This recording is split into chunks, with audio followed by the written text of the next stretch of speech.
Hey, how's it going? So today I'm gonna have a quick video for you, real quick. I have a new head unit in there. It's a cheap Amazon head unit, but I want to tune my amp to give the best bass you can, because of course this is an amp, right? You can get a cheap head unit, and as long as you have an amp to make somewhat of the difference, it's good. Now of course, with everything, you don't want to clip. That's the thing that kills you, right? So that your sound wave, it's nice and pretty. I mean, not mine, but if you go to a clip, of course you get your square and you have another square and then square. I mean, they're both pretty ugly, but this one's uglier. So this square stuff at the bottoms, tops, kills things. Now you can go ahead and get those what are they called, DD1s, MM1s, and they're about $200 a piece to tune your amp. I don't have that kind of money for this stuff, so you can play it by ear too, and that's pretty decent. Or the alternative is what I'm going to show you today, and that's what this whole video is about. Right there is my setup. That speaker's actually making some noise, if you can somewhat hear it. That's how you know it's clipping. The whole thing is you can visualize it and you can actually hear it too. There's a YouTube video out there that I learned this from. Guy made 110% sense. I cannot find the video right now. I've tried looking for it. I know he's like European, from maybe one of the Nordic countries, but he did a very, very good breakdown, and the way he explained it made me think this is it, this is how you do it. And I mean, he proved it with an oscilloscope and everything. Right here, what we have set up is to my sub leads. Don't want them touching, but I think that's what they're gonna do. I have them connected to my little speaker here.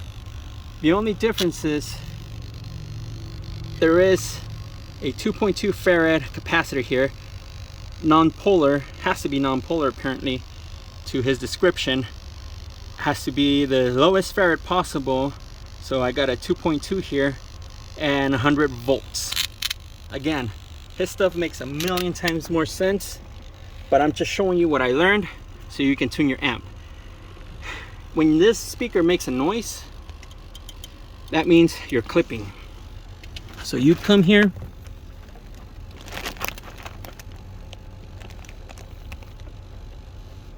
and we'll turn it all the way down.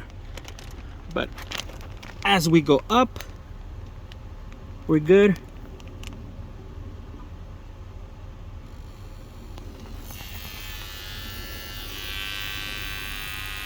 And now that starts making noise, right?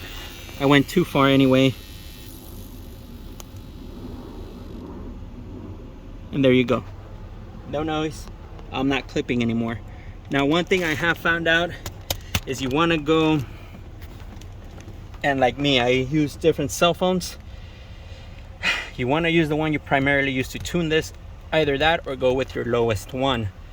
This phone I have plugged into the stereo is actually higher, has a higher gain than the one I'm recording off of. Now the one I'm recording is my main cell phone, so that's the one I want to tune things to. Or well, yeah, because this one's lower. The other one, I'm not gonna get as much performance, but I don't really use it. It's actually just the phone I give my kids whenever they're bored. I'll hand them that one.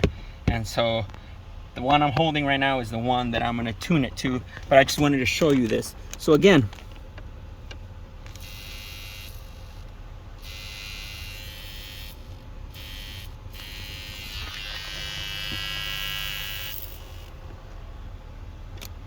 and there you have it. Now,